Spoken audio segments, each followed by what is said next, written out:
Motion. I came up one What is this? Who are they? with the texture. Manufacturing Corporation? They're Came not up. telling me if they are. Oh, I think that's a generic. Yeah. Had to go. Okay. It's a good visit, but. Please stand for the pledge. Yeah. I pledge allegiance to the flag of the United States of America and to the republic for which it stands, one nation, under God, indivisible, with liberty and justice for all. Thank you. Roll call, please. Commissioner Clausen. Here. Commissioner Cox. Here. Commissioner Graven. Here. Commissioner Phipps. Here. Mayor Hall. Here. Why don't you come in? Consent agenda. Items listed on the consent agenda are considered to be routine in nature and will be enacted by one motion. No separate discussion of these items will occur unless a council member requests the item to be removed from the consent agenda. If an item is removed from the consent agenda, it will be considered elsewhere on the agenda for this meeting. Prior to asking for a motion to approve the consent agenda, the mayor will ask if anyone desires to remove an item from the consent agenda for public discussion. Would anybody like to remove any item for the consent agenda? Hearing none, I move to approve the minutes of the regular meeting of June the 7th, 2022, and bills and payroll for the first half of June 2022, and resolution number 2022-3196, approving the continuance of a local state of emergency due to the coronavirus COVID-19. Can I have a second to that motion? Second. Commissioner Cox and roll call, please. Commissioner Clausen. Yes. Commissioner Cox. Yes. Commissioner Graven. Yes. Commissioner Phipps. Yes. Mayor Hall. Yes. Presentations, petitions, and communications. This portion of the city council meeting is reserved for persons who desire to address the council. The Illinois Open Meetings Act mandates that the city council may not take action on comments received on matters that have not been identified on this agenda, but the council may direct staff to address the topic or refer the matter for action on the agenda for another meeting. Persons addressing the council are requested to limit their presentations to 3 minutes and to avoid repetitious comments. We would also ask you state your name and address for the record as well as stand when speaking. Would anybody like to address the council tonight for any reason? Yes. Would you please come to the mic? And we're bringing you up there, Mark, so that people can hear you on the. Yeah, I'm Steve Degler, and like I appeared at the zoning meeting Steve. last week, I would like to talk a little bit about the drainage code and how the addition of this property that Rocade proposes will affect our drainage and our responsibility to take care of the stormwater. So that's what I want to talk about. Is now the time to do all that? Well, we can let you talk when we go into, after we make the motion in a second, we'll have some discussion. If you want to make some comments at that time, you Okay. can. That's all right with the council, rather than doing it up front? Okay. All right, so we'll give you another shot at it too, Steve. Thanks, Steve. Okay, let's see. So, the next thing we're going to do is acknowledge the retirement of Deputy City Clerk Marcia A. True with more than 24 years of service with the City Council's office on June the 18th of 2022. We have a plaque for Marcia. She could not make it tonight. I will present that plaque to her. Typically, we would have her if she could come, but anyway, she's not here tonight. So the first item on the new business is I make a motion to approve council decision request 2022-2263, ratifying the reappointment of Laura Glenn and Greg Ray and the appointment of Harold Pettigrew to the Mattoon Public Library Board for the terms ending 6/30 of 25. Can I have a second to that motion? Second. Commissioner Clausen, and any comments on this? I talked to people at the library on the board. They think that the new member would be a great member of the board. And of course, the other two, I think you know because they've been on the board before. So any comments anybody else want to make? Any discussion items? So then we need a second. Yes. Clausen. Okay, yeah. So now we just Need need a to, vote. yes, we'll take a roll call, please. Commissioner Cox. Yes. Commissioner Graven. Yes. Commissioner Phipps. Yes. Commissioner Clausen. Yes. Mayor Hall. Yes. I make a motion to approve council decision request 2022-2264, approving the plan and description for the 2022 striping contract. And can we have a second to that motion? I'll second. Commissioner Graven, and any discussion on that from anybody?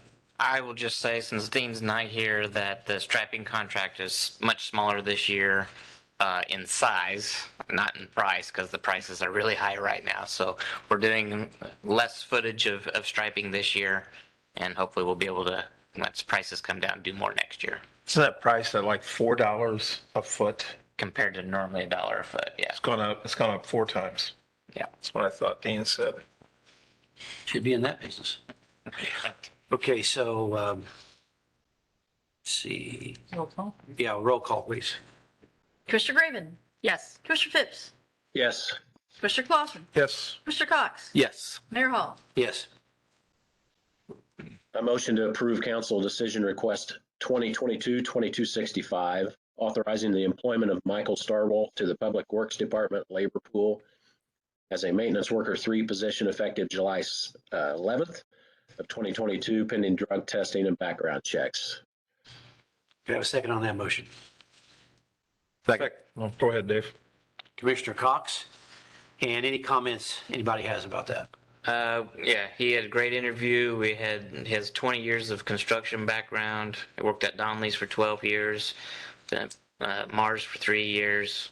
Spends a lot of time out on the baseball complex, softball complex, and he is a member of the MGSA board, softball board. So I think he's going to be good asset to the public works because he's done a little bit of everything in the construction. Knows his way around a little bit, doesn't he? Yes, he does.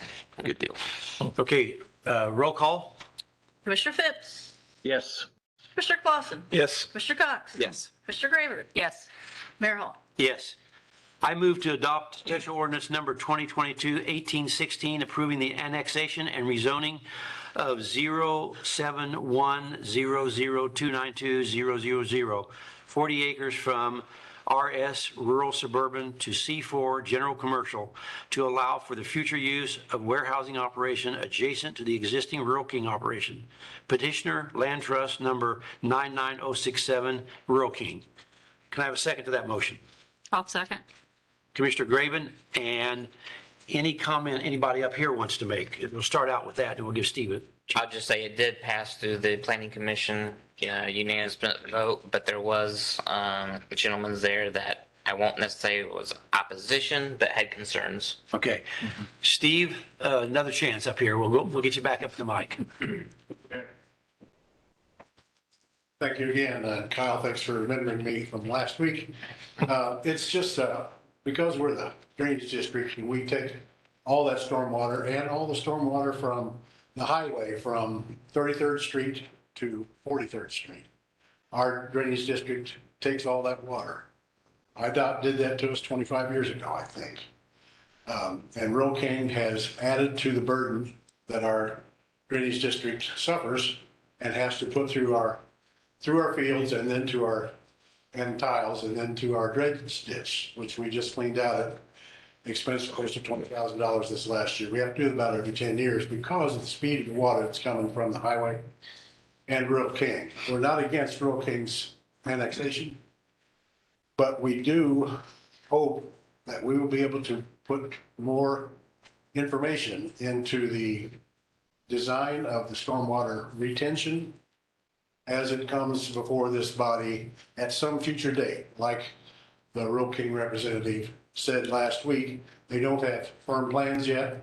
They don't know how much of the annexation, it's a bean field, I think, this year. I'm driving like that everything, but it alternates every year. Anyway, that's going to turn from a big sponge that holds the rainwater to possibly impervious surfaces, roofs, driveways, and parking lots that will rush the water down through our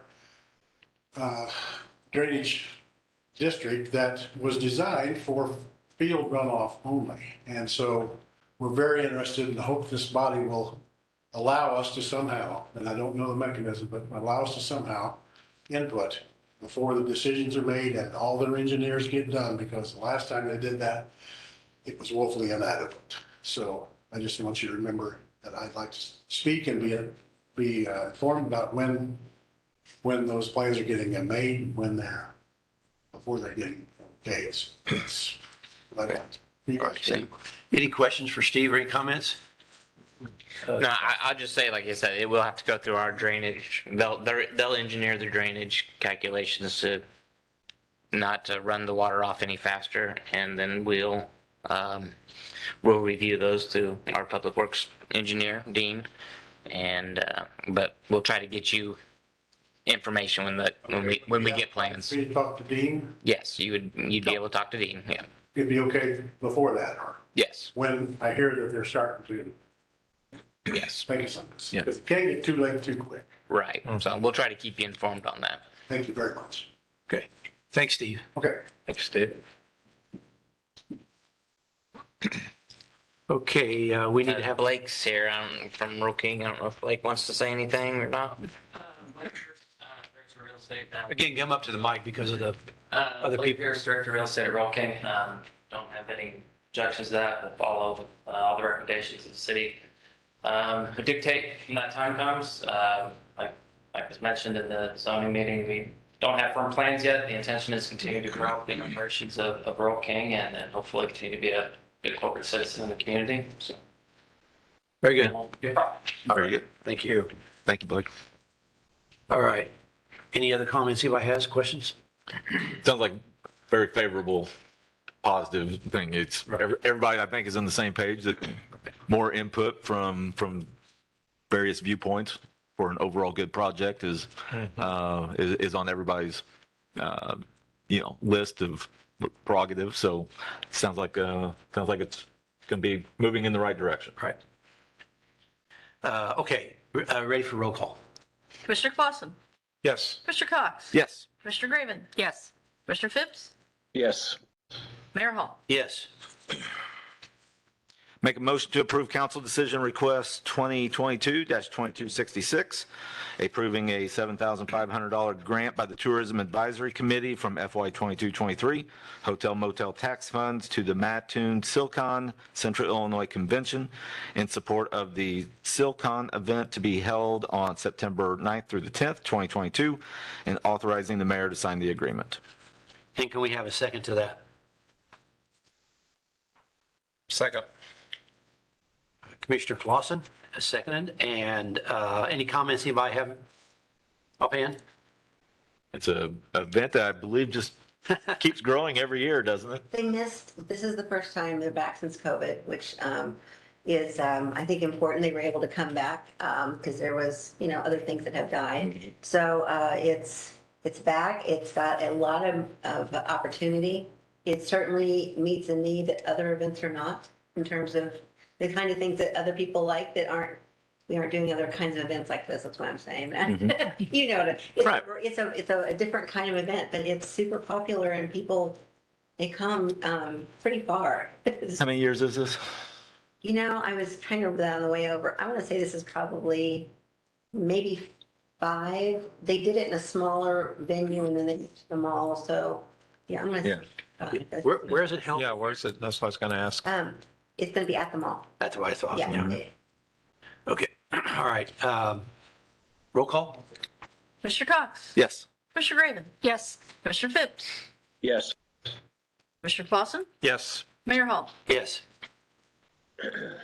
A motion to approve council decision request 2022-2267, awarding the bid in the amount of $63,880 to Bartels Construction for the 2022 MFT miscellaneous patching contract. And can we have a second to that motion? Second. Commissioner Cox, any discussion on this? No, not unless you guys got any questions. Okay, then roll call. Commissioner Graven. Yes. Commissioner Phipps, Yes. Commissioner Clausen, Yes. Commissioner Cox. Yes. Mayor Hall. Yes.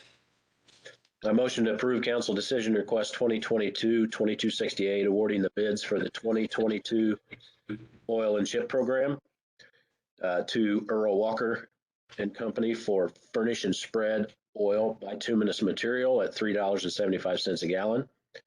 The Earl Walker Company Incorporated for spread aggregate CA-16 at $17.50 a ton. And Three Sisters Logistics for furnish aggregate CA-16 crushed stone at $20.50 a ton. Can I have a second to that motion? I'll second. Commissioner Graven, and any comments on this standard kind of order? Pretty standard. It's a little bit bigger project this year than previous years, and we prepped a lot of roads last year and this early summer for this project. So And have these costs going up as well? they have About not near as much as the others. the striping? Yeah. Okay, roll call. Commissioner Phipps, Yes. Commissioner Clausen, Yes. Commissioner Cox, Yes. Commissioner Graven. Yes. Mayor Hall. Yes. And the next motion, which is mine, I'm going to withdraw this motion from tonight's agenda. It's a item that requires some discussion and understanding before we would make a motion and vote on it. But I would like to have some discussion when we have the department reports. I'll go ahead and make some comments, and then if anybody has questions of me, which we typically do anyway, I'll just cover it then. So we won't have any vote on this tonight. So the next part is, by the way, department reports, and start with the city administrator and community development, Kyle Gill. Okay, been working a lot on the sports complex. We're getting ready for the public meetings, which we'll have July 8th, meeting in front of the council, and then talking about July 19th for a public meeting at our normal council meeting, but have it over at the Burgess Osborne, so that way we have more room. And then hopefully a council vote in the first meeting in August, which I believe is August 2nd. So we've been preparing for that. Still a lot of information gathering, getting everything lined up. As far as code enforcement, got a list here that I've given you of all the things that are going on. Still a lot of demolitions. Pilson's Chrysler Dodge has an addition going on. We issued a couple of certificate of occupancies, one for Ginger Ale, which I believe opened today, and Dunham Sports, which is supposed to be opening July 1st. Staff had a meeting with Kohl's Together and a potential leasee of the former R.R. Donnelly's building. Communications went well on that. The information was really good.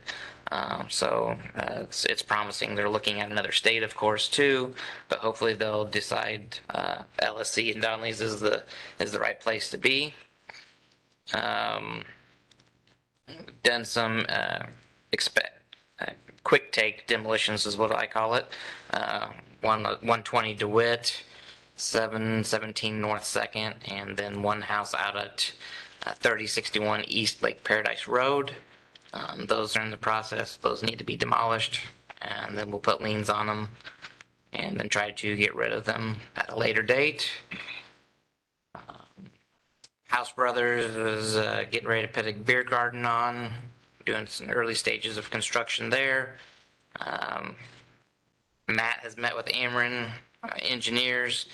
There's been a problem of getting meter bases for houses with the shortages and COVID, and they've agreed to temporarily allow a different type of meter than they normally do to meet the needs of citizens that need their services upgraded. Hotels, the Clarion, which was the Baymont, and then the Hilton, they're on track for opening this fall.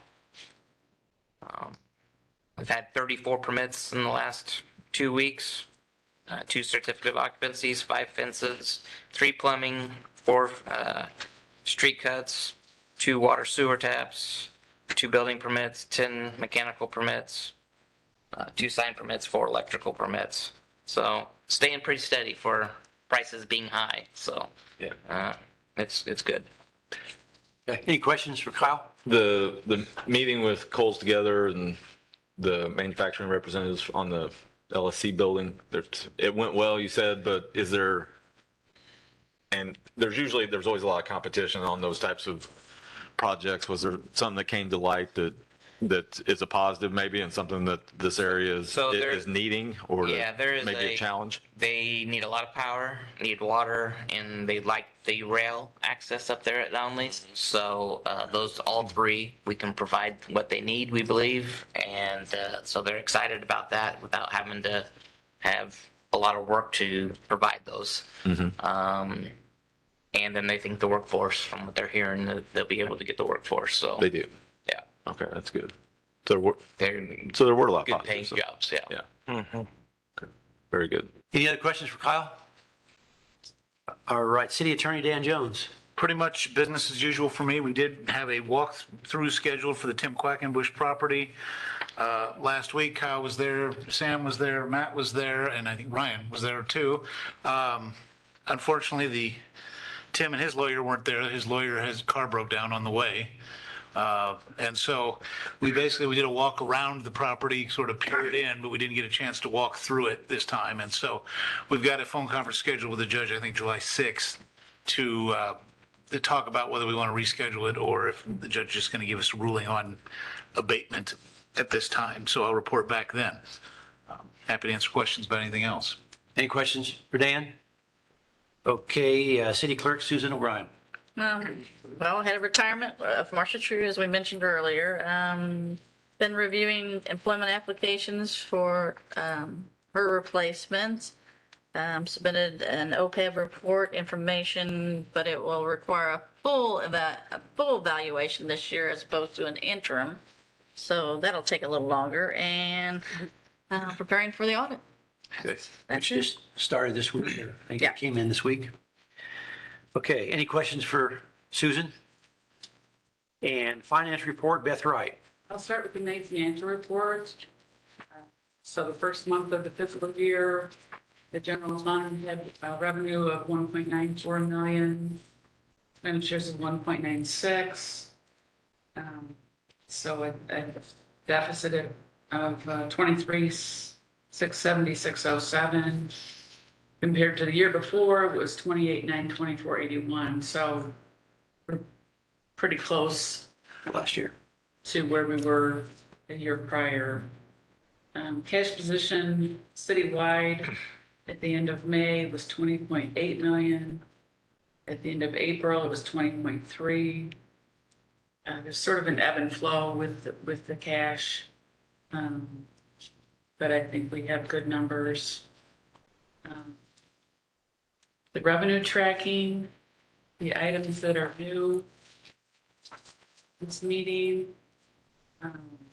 income tax came in at 157,303.64, just less than it was in May of 22, but more than May of 21. Use tax 57,621.22, slightly less than the two prior periods. Sales tax 713,64.57. Again, it's less than fiscal 22, but more than fiscal 21. I don't know if that's a sign of a trend, but it's something I plan to keep an eye on. Telecom tax came in at 32,601.46 for the month of May. So we're still ahead of where we were a year ago at this point in time. Yeah. Unrestricted cash in the general fund is up today, 8.8 million. The last meeting, it was just under 8.2. And as was mentioned, the auditors are on site this week. They came in yesterday and will probably be here through Friday. And then I would just mention that the police pension fund on the 24th, which I guess is Friday, will be transferring a portion of its portfolio to the new consolidated downstate Illinois Police Action Fund. Okay. And that's all I had to report. Any questions for Beth? I know that's a lot covered in these financials, and we have some reports that we're looking at as she's kind of giving us the numbers, but I think bottom line was that we're a little bit ahead on revenue and not a lot of changes really from last year, so. Okay, next is a Public Works Committee report from Dean. No. Nobody? All right, so Fire Chief Jeff Hilligoss. Thank you, Mayor. In the last 2 weeks since the last meeting, you guys have answered 71 calls for service. The inspectors have done 6 inspections and follow-ups. They did their training, their night burn training, which is a, NFPA standard. We have to have 2 night burns a year. They got their second one out of the way, or the first one out of the way last week. They also did some air pack training with Charleston. They got some new air packs that have some different connections. Chief Meister came over and went over those since we respond with each other on RIT calls.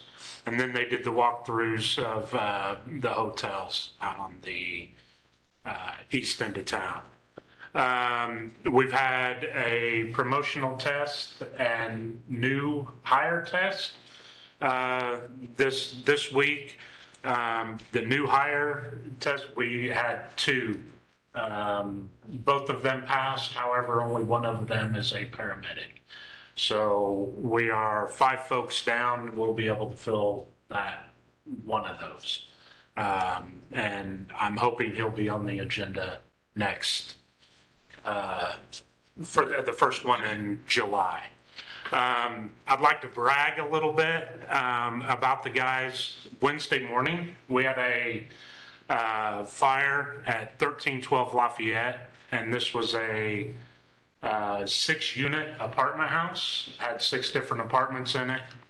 And the fire was on, it's a 2.5 story where they converted the attic into a bedroom.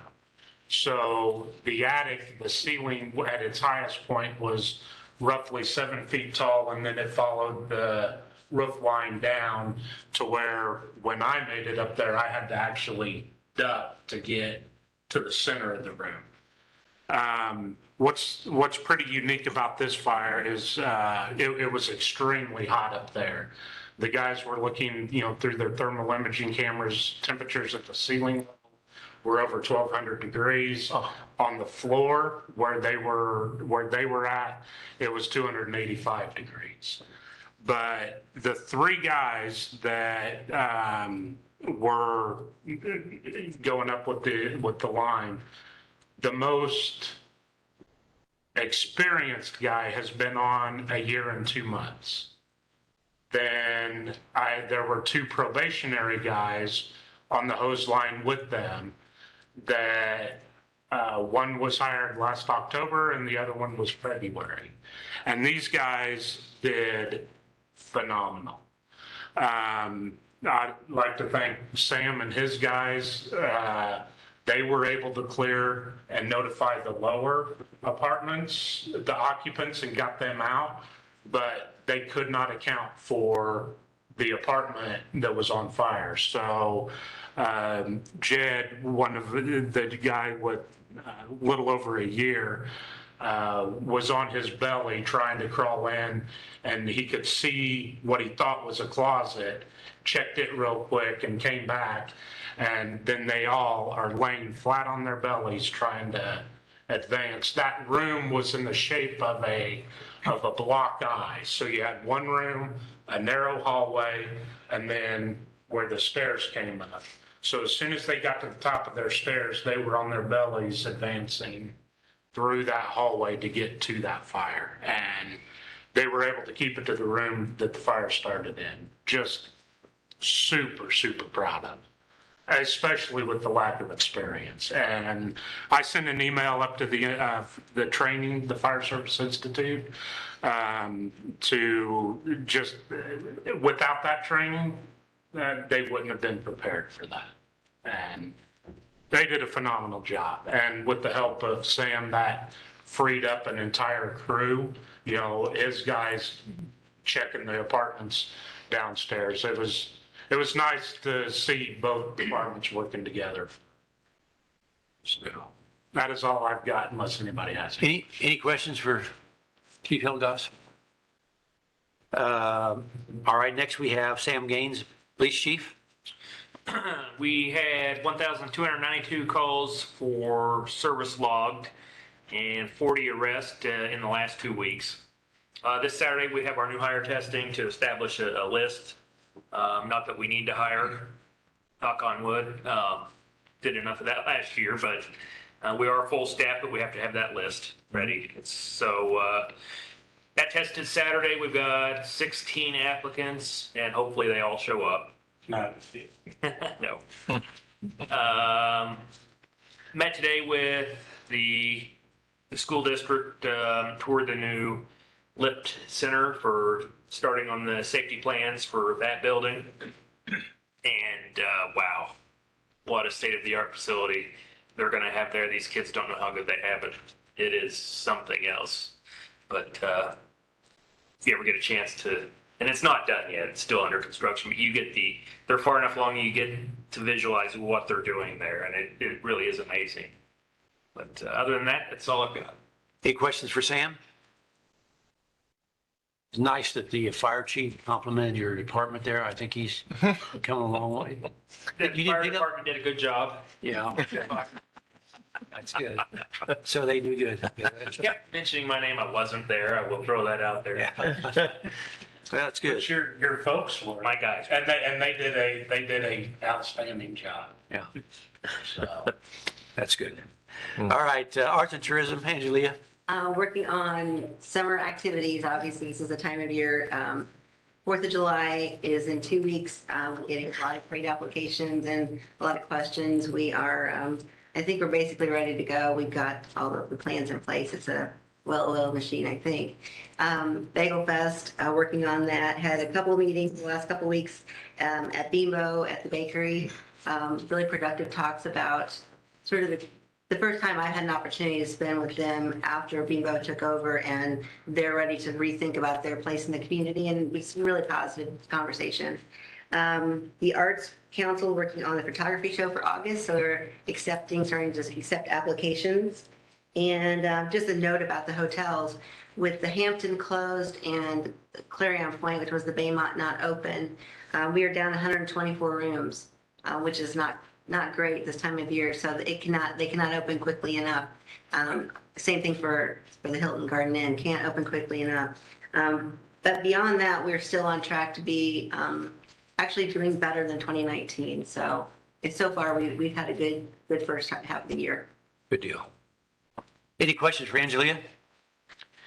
Okay, now we go to the comments by the council and start with Dave Fox. Nothing this evening, Mayor. Thank you. Okay, Jim Clausen.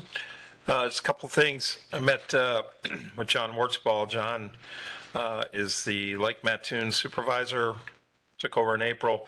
A lot of good things if you can get out to Lake Mattoon. Just in the past 2 weekends, we've had a regatta out there. I think he said 14 sailboats. And then last weekend, we had a fishing derby. And everybody's thinking, okay, fishing derby can't be that hard. Well, if you're familiar with the pond that is west of the marina, last April, John and his city staff, partnering up with Friends of Lake Mattoon, was able to get that area completely cleaned up. Took a bunch of trees down. So there were several kids that participated in that last weekend. He's done a good job with the campgrounds, the marina. They're adding more and more products, just a fresh look to it. So really, really good job at Lake Mattoon. Just briefly talked with Kurt Stretz Sunday. We had 2 tournaments last weekend. Softball, we had 67 teams here. And then the boys had I think it was a 13, 14-year-old tournament, had 12 teams for that, drew a lot of people into our town. The only bummer is that the girls softball tournament on Saturday night, Kurt was out there. Games are over about 10, so he's about 10:15, just kind of cleaning up, getting trash cans emptied, etc. And a bunch of kids went through and took 3 porta potties and just turned them over. So Kurt had to stay and kind of correct that. So then he was out there Saturday morning, and I know, or Sunday morning rather, I know he's working with Sam in the police department. He was out there about 5, and there was a group of about 15 teenagers just walking through our complexes at like 5 in the morning. So, I don't know what the answer we had. We had vandalism in the parks back on May 30th and June 2nd, and then we had some additional vandalism this past weekend. So I know police department's all over it and aware of it. So basically, again, for the public, if you see something, if you can alert somebody, get that call in the police department, maybe snap a picture, anything you can do, because it's just a very small group, a very small minority that kind of hurts the tournaments for all concerned. So, and that's all I have. Any questions for Jim? Okay, Commissioner Graven I have nothing, Mayor. and Commissioner Phipps? Just 2 things. Great teamwork, police and fire. Glad to see that, hear that. Most of you, if you've seen any of the construction on Logan from Lafayette North past Broadway, that's our sidewalk initiative to coincide with the Route 16 repayment, but Route 16 will be bid out early next year. But we're starting on the sidewalks. That should be a very good addition to that area. And that's all I have. Any question for Commissioner Phipps? Okay, I'm going to spend my comments on the item I took off the agenda. The agenda item that I removed tonight related to electrical wiring, which seems like maybe not a very important thing, but this is really about economic growth in our community. The city of Mattoon was approached by an investment group of young individuals that bought property within the city of Mattoon. And they wanted to build in 2 phases, 2 32-unit apartment complexes, 2 and 3 bedroom apartment complexes. They claim their price on each one of those phases is $3.5 million or $7 million investment. Those 2 phases of apartment complexes would house over 200 people.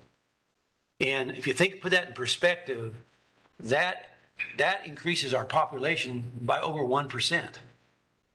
And it seems like maybe a kind of a small number, but 1% is a big increase. The same group has done one identical complex to this in another area, another community close by us, and they claim that they didn't have to do some of the things that we require them to do in both sprinkler systems and electrical codes. So they've asked that we change those. From our perspectives, and I'm going to give you just my view right now, we're all going to have to sort of get up to speed on this. But from our view, the sprinkler requirements are something that we need to do in those apartments. We don't want to change that. The conduit issue is a little different. There may be other ways to get around that would allow them to save some money and entice them to come here rather than to go someplace else. One of the things we did over a year ago now is we said we wanted to increase the number of residents in Mattoon, and we wanted to do that by building additional housing units. We want to be able to do that. We want to be able to do it safely, though. And we're trying to figure out a way that we could meet the requirements of this group and still have safe apartments, increase our population, increase our taxes, yet get them to come here. I know all the council members today received a couple of page document that describes a little bit about the complex and what they want to do. What we want to do in the next couple of weeks is we need to have an understanding of this project. The only, I think, really controversial one, and Matt can help with this, the conduit thing is something that we all agree, the sprinkler system is something we all agree we want to do in those apartments. Sure. The conduit thing, there's an option to that, that our current requirements require the conduit. but there is an option out there that may be just as safe. Matt, if you could just, without overcomplicating that, you might just briefly describe what that is, the difference there. Sure. Matt Frederick, City Matching Electrical Planning and Zoning Official. So for as long as I've been wiring, which was 1999, the city of Mattoon and a lot of other municipalities required conduit or some metallic raceway to put the wiring in. The benefits of the metallic raceway are going back 20 years ago even, were that the critical life safety systems have, in a big multi-story building, would have the ability to last a little bit longer in case of a fire because steel conduit protects the wiring for just a little bit longer than maybe we're talking about non-metallic cable, which is, a trade name is Romex. It's what's in most of your houses. There are some communities, northern suburbs, that require conduit even in houses because for whatever reason, I think that's excessive. But so as long as we've been doing this, we've required the metallic raceway. The advantage, I think 20 years ago, and even before that, technology finally caught up, but the advantage was if you can envision a ground path, without trying to overcomplicate this, and somebody in a wood frame building, somebody runs a nail through the wall, through the wood stud, and into this piece of conduit, and hits a wire. So what will happen immediately with conduit is you will energize the nail, which energizes the wood stud, which energizes the pipe, which immediately sends the signal back to the breaker at the panel that it's a low impedance, what we call a low impedance ground path. And so it trips immediately. And so you'll call an electrician and you'll say, hey, I've got a breaker tripping. And they'll figure out why that nail, where that nail is and why it did that. The problem with non-metallic cable for years was in that same scenario, you drive a nail through the wood stud and into the non-metallic wire, you're not guaranteed to hit more than one wire. So if you hit a wire that's energized, you'll energize the nail, you'll energize the stud, but there is no ground path back to tell the breaker to trip. So essentially this is why house fires happen. The nail gets hotter and hotter, arcs, and eventually, potentially could catch the stud on fire. The second advantage of conduit is it's flexible. So I can pull the wires out later without tearing the wall out and change things. That's kind of become a non-existing thing either way because most people don't add things like that anymore. We're doing major renovations. That said, what has happened in the newer code cycles, about 2008, they started to mandate a thing called an arc fault circuit breaker. An arc fault circuit breaker is a piece of technology. It's very expensive. They're about $50 a piece, where a standard circuit breaker is about $5. But those are 10 times the money. But what they do, and they do it very well, it's electronic fire suppression. So they look for that nail in that wire, and they're looking for the heat it creates and the arc it creates. Arcs that are created in these systems run about 10,000 degrees. And so it's a very sensitive piece of electronic equipment. They've refined it over the years. Now the current code cycle, the 2020 cycle, is our newest code cycle. They require all residential structures to have 100% arc fault protection because essentially it's electronic fire suppression. And so Kyle met with me, we met with those gentlemen, and we explained the reasonings for why we have the conduit. And the electrical commission, I left them to it. And by the way, your electrical commission, if I can brag, we have an excellent composition of the electrical commission. We have an electrical engineer, a lineman that used to work for Ameren. We have a retired electrical contractor. We have a Department of Labor certified master electrician like myself on the board, and then we have the fire chief. So these are guys that understand the science. And Kyle took over, and Kyle said that they eventually decided to just kind of keep them like they are. That said, Kyle wanted to look at alternatives, so I sat down with him and came up with the ordinance you have in front of you, which gives us some flexibility without compromising, as the mayor said, safety. I think that's important. I also think it's wise to leave the sprinklers in. I think that's certainly asking for liability we don't want. But essentially what we're asking them to do is if you want to use non-metallic cable Romex, then you have to provide the arc fault protection that accommodates it. Essentially, the code has removed conduit as it's put the NM cable in place because this technology has advanced. And we did the math with those guys. It's about a 50% cost savings over the conduit wire, mostly because steel is up right now extremely high. And this is steel conduits, number one. And the second thing is the labor involved to put it in. It requires a pretty high level of skill and a considerable more amount of time than it would to put the arc faults in. So in front of you, we have the ordinance there that allows us to give them the option to, hey, do the NM, but provide the arc faults. Now, this does not, we've written this so it's non-transitory dwellings. So any hotel, motel, thing like that would still have to be in the metallic conduit. Now, I will advise the council and the mayor that, Hilton came to us last year with this same request. We denied it. Holiday Inn came to us in 2008 with the same request, and we denied it. There are cities, and certainly the code does allow for even transitory dwellings like Holiday Inn to be wired in non-metallic cable. And so, and correctly stated, I mean, the other cities around us, Charleston used to have our ordinance that mirrored ours completely. I think they had a big development come in with I want to say a retirement community or assisted living community, and they removed that requirement and adopted the newest code. And they just go straight with that. I think Effingham has a mix from what I'm being told by their inspections department. They do require conduit in some ways. They do, however, interestingly, not require sprinklers on 8 units or less. So, which is certainly not in the code.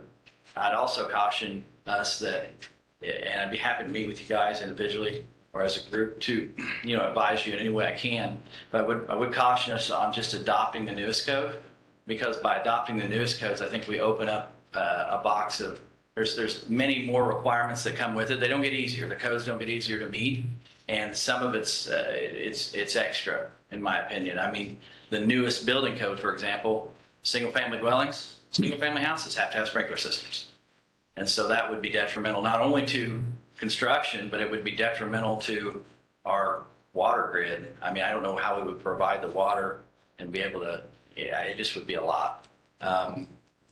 I could see that the landlords might worry about some of the arc faults if we adopt all that all at once. So what we've done is Kyle and I have come up with a hybrid ordinance that we feel maintains the safety and integrity of the system, but also allows for a little flexibility should the developer not want to use the metallic raceway.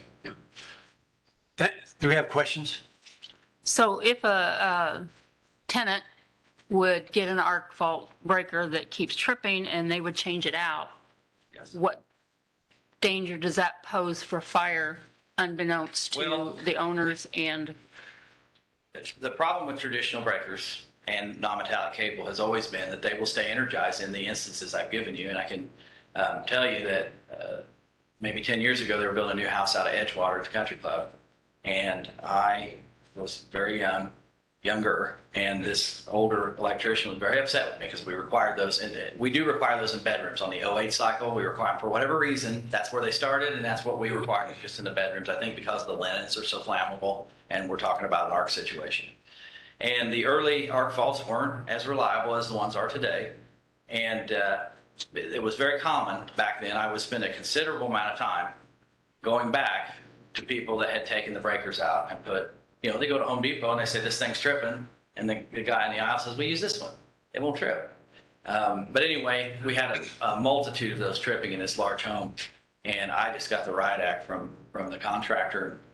I spent the time, I said, we have to open up the walls, we have to figure out what's causing this. And he wasn't happy about it, but we spent 3 or 4 hours out there tracing this down. And what had happened was, the guy that he had hired to hang the light fixtures had used the wrong kind of screws, and they were longer, and every light fixture circuit came off the bedrooms because every bedroom had an exterior door, and you just flip a light and there was an exterior light. And, his argument was, well, they're holding fine with regular breakers. And my argument was, well, that's not the code. And so when he dug into it, some of the screws of the light fixtures had been driven through the non-metallic cable, and those light fixtures were actually becoming energized. When you flip the light on, the light would come on. Also, the brass shell of the fixture was energized. It was sitting on a plastic piece of siding. So unless you were up there changing a bulb or something on a ladder, you wouldn't have known it until you got a hold of it, or if it had heated up. It is a problem. It is a concern. Certainly, we've talked about, Chief Hilgoss and I have talked about the need for following up with inspections on these kind of facilities, doing like a yearly or something, where we go in, we look at this kind of stuff and say these breakers are okay.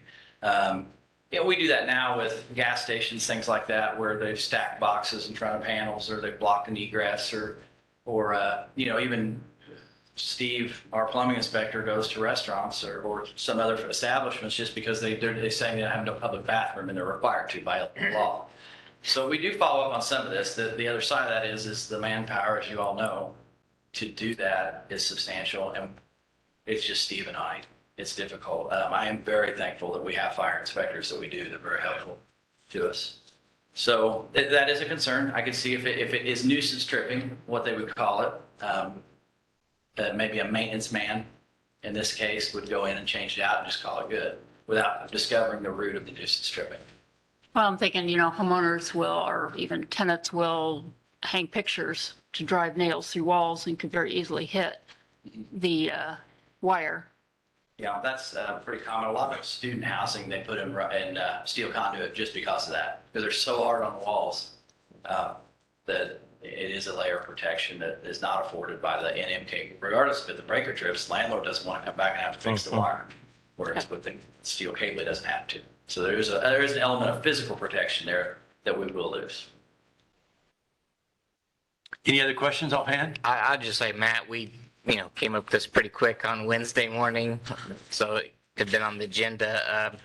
Have you been able to talk to anybody else on the electrical commission since about the newer? Yeah, our electrical engineer, Mr. Tillman, was going to try to make it. He was unable to be here. I think any of them would be happy to meet with the council and also advise you. And like I say, they're great people that are very educated on this topic. And, they are the older generation of electricians, and they do see the advantages of conduit because it's what I was trained on. It's what they were trained on. I do understand that. And I understand the need for the council to find a path forward to encourage development. I certainly understand that as well. So the ones I talked to, our engineer, he just thought that the disadvantages outweighed the advantages. In this instance, when he got their report, I think his comment was something to the effect of it was $100,000. So it's like 2% of the project cost to do the conduit. And they're asking us to remove one. And if we do the arc fault, him and I did some back of the napkin math, and we come up with about 50,000. Because there is some labor involved in hooking. The arc fault breakers don't just snap in like the others. There's a lot of extra wiring. And the panels are special. So in some cases, especially if you're going to do a whole building, you'd buy the special panels. So his comment is we're saving 1%, that 1% has never made a project that was otherwise viable, not viable. And I understand that. I mean, if it's a viable project, but on the other side, as a developer myself and some of the things I do, 1% can be a big number. The mayor said with the population, 1% is a big number. So I think it's just a balance. I think it's a balance we've got to find, and I think it's something we've got to educate each other on and understand what we're looking at doing, what they're asking us to. So the next steps that we want to do, though, on this is to clarify some of the details that have been provided to us, make sure that they're accurate, and what we might be able to do. And we certainly don't want to take any more risk than we can, but we also know we can't cover everything. If we wanted to take no risk, then we would add 30 more firefighters, 30 more policemen. We'd do a lot of things, but we can't do that. So this is not a dead issue at this point. We're going to get more information out. We've got to verify some of these numbers, see if what these investors are telling us other communities are doing, they're actually doing that, and we'll go from there. Yeah, I think I did speak to Charleston, specifically Charleston's building inspector, on that issue the next day. And because in the media came and said Charleston would not require us to do this. And Charleston's our closest neighbor, as you know. I did speak with the building inspector in Charleston. He did inform me that the conversation that they were having with him was on townhouses, not a multi-level apartment complex. And so in our building code, even now, if you build townhouses, you're exempt from sprinkler requirements and a lot of these metallic raceway requirements, because they're single family homes. They just happen to be what we call a zero lot line building. So they weren't multi-story. So I think that is wise to maybe check with some of the other specific, they can give us specifics on what communities are doing what. I would certainly be happy to check with them. Sure. Matt, how often does the electrical, you meet monthly?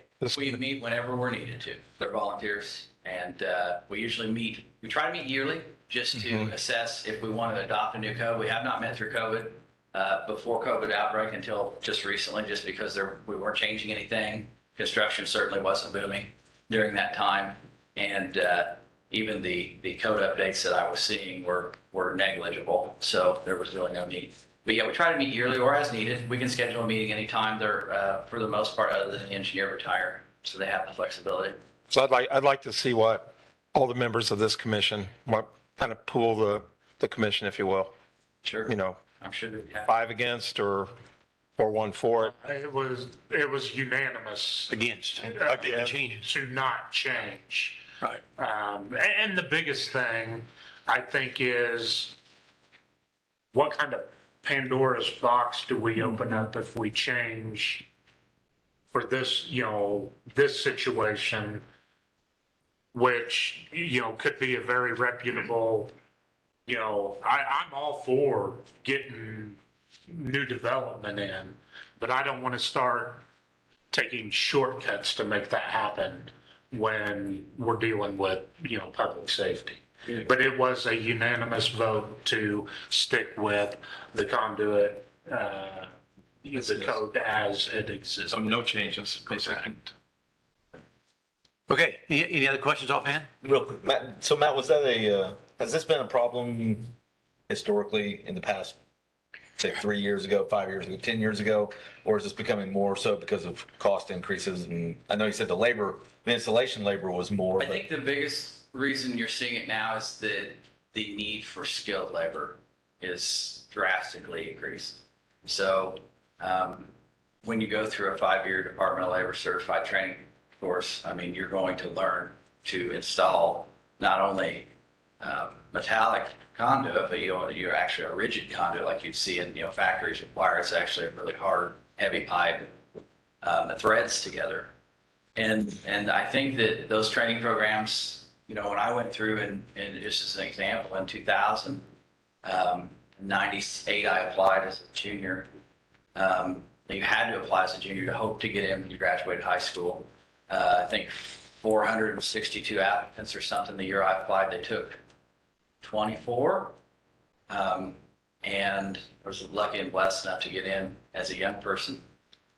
Those programs now, I'm told, are, they'll take 15 or 16, and there's less than 100, 125 applicants now. Really? The pool of people wanting to put that kind of time and effort in, and then for that kind of hard work, is I think dwindling. And so Romex is much easier to train someone to install, and obviously much quicker too, and requires far less skill. Matt, does our standards today exceed the national requirements? Certainly they do. Yes, I would agree with that. That's fine.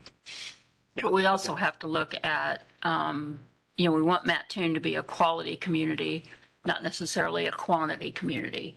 So we want to make sure that our residents are safe in the housings that they live in all aspects.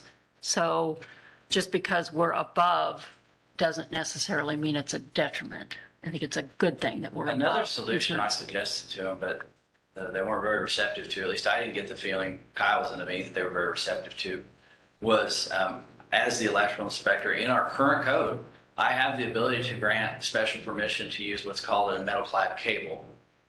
It's like a hybrid between traditional non-metallic cable and active conduit. And so it's a cable, just like a Romex, like I've described to you here, but it's surrounded in an aluminum, or if you go a little heavier, you get a steel wrap around it.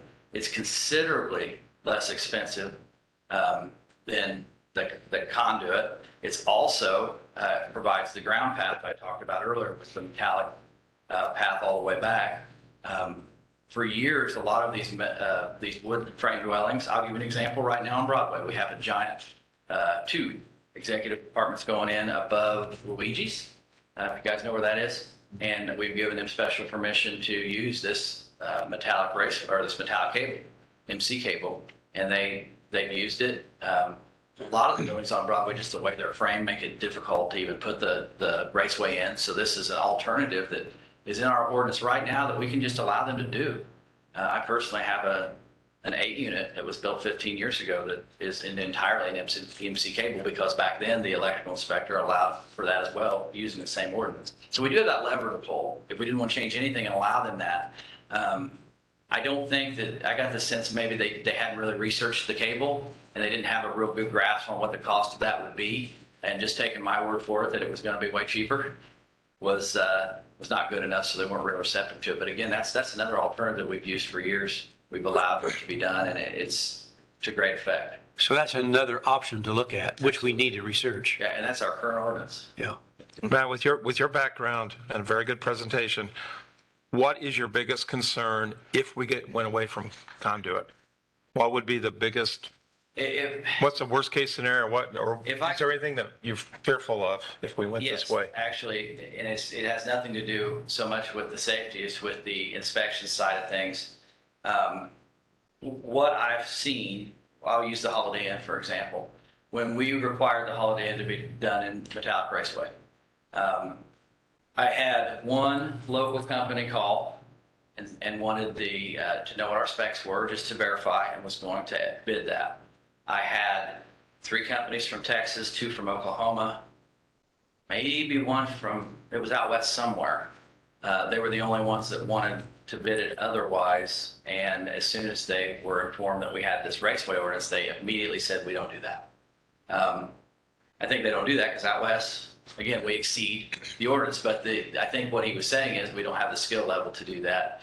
And we've certainly seen Kyle and I, when he was building inspector, when the strip mall went in where the Kmart was, I at one point asked Kyle if I could borrow a camper and set it in the parking lot, because it was to the point where it's the second you will turn your back, they would do something that was either, dangerous, unsafe. They're just untrained. And so some of these big companies that come in that see these big projects, they're going to always outbid the local and even the regional companies that know the rules, follow the thing. And what I found is typically I hate to say it, but they're just less than desirable. I mean, their work is less than desirable. It's not what we would call neat and workmanlike manner, which is required in the code. And then I go back and I have to make them fix or change a lot of things, which I don't mind doing, but it's never good for anyone when you have to go that route. Again, I think it just provides for us to have a more skilled workforce, and certainly gives the local guys an advantage. If the local contractors are going to bid it, I would say that fair, in all honesty, it gives the local guys an advantage that have been following these rules for 20, 25, 30 years. So there is that aspect of it. It's just the quality of installers you're going to get versus what we have now. But no, with the new technology, again, I've talked to Kyle. With the new technology, it's just as safe because these things are effectively electronic fire suppression, just doing digitally what we've done for years analog, if you will. But, they can be circumvented like any technology. But again, we can't, we can monitor that. We can't worry. If when we walk away, it's to code and it's to standards, then they change it. That's something we didn't do, certainly. But that's my biggest concern, just the quality of the installation and quality of the installers. I think you're going to see a precipitous drop in that. And when and he's right, when they walk away, especially with tenants, we find that with smoke detectors, fire department probably finds it too. They take them down, they disconnect them, they do whatever they can just so they don't have to maintain them. And then you have a fire with no smoke detectors. So that would bother me, is the potential change out, which we are not able to go in and inspect at this time just randomly, these units. So. Any other questions? Okay. Thank you, Matt. Nice job. Let's see, next on the agenda, we have a closed session that we're going to have tonight. And there won't be any action that takes place after this closed session. We'll just come back and adjourn after that session's done. So we're going to recess to closed session pursuant to Illinois Open Meetings Act for the purpose of discussion of the appointment, compensation, discipline, performance, or dismissal of specific employees of the city or legal counsel for the city under 5 ILCS 120 2C1. And, well, Need a second. Need a second. now we need a second on that motion to go to closed session. Second. Commissioner Cox? Commissioner Cox? Yes. Commissioner Graven? Yes. Commissioner Phipps? Mr. Phipps, you're on mute still. Yeah, my space bar didn't work. Yes, I approve. Commissioner Clausen? Yes. Mayor Hall? Yes. Okay, we'll be going to closed session. We don't know when we'll be back, but we will not take any action afterwards. I'm going to mute and pause while we're in executive session. Okay, now you're good to go. You might want to make a motion to adjourn. So move. Oh, do we have to, oh, okay. We don't have anything else, right? Commissioner Clausen has made a motion. A second? All right. I'll second. Commissioner Cox? All right, let's take roll call. Commissioner Graven? No. Commissioner Phipps? Yes. Commissioner Clausen? Yes. Commissioner Cox? Yes. Mayor Hall? Yes. Amen. Dave, you need to have a shot of whiskey or something. I tried that last night and it didn't work too well, so I may have to do another one tonight. We'll try 2 tonight. Now you're talking. Not taking enough medicine. Yeah. All right. Thanks all. Yeah. Lemon ice cream. We don't Hey, sound. there you go. Glad he's on the other end of the phone though. That's good.